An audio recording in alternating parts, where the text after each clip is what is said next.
Cadê o gordo, mami? Já deve ter perdido as botas já. Esconde umas cadeiras, você apaga os tênis. Não quer dizer que eu tenho direito de botar folha na minha casa, né? Não é ninguém, não acha, cara? Vai muito, velho. Se estacionar na frente da casa de alguém, cara, nossa senhora, vai lá pra você ver, cara. Cheio de folha e cadeira, velho. Direito, cara. A casa é vaga dele, cara. Venha, gordo! Corre, gordo! Meu Deus! Meu Deus! Ainda bem que o sapato tava bem preso. E essa gorda? Tô com frio! Tô com frio! Nossa senhora, tá? Picado do bebê. Ui! Nossa senhora, minha mão tá congelando. Filma aí, bota no... Depois bota no meu Orkut. Ai, ai, ai. Nossa senhora. Ai!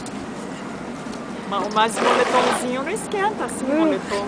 Eu tô com blusa mais por baixo? Não esquenta. Oh my god, que frio! E treta. Tá ruim pra gorda, hein? Tá ruim, hein, gorda? Ele tava de moletom ontem, aquele vento ontem. E esse moletom aí,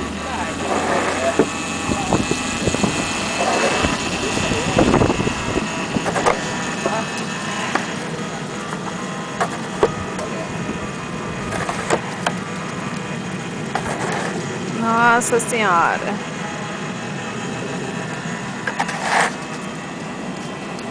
Deixa eu bater foto dele.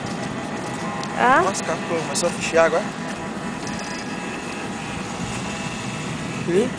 Yeah. Ah.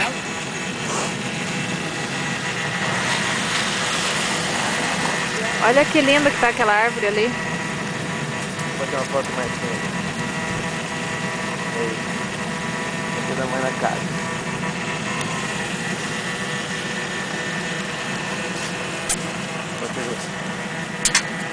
Nossa senhora. Yeah. E aí, Valdir?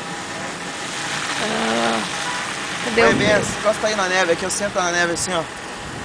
Dá pra mais sentar aí. Cuidado pra não cair. Cuidado com o carro. Gelar, né? Não, ué. Meu Deus, que frio. Ele segura? Nossa senhora. Ah, peraí.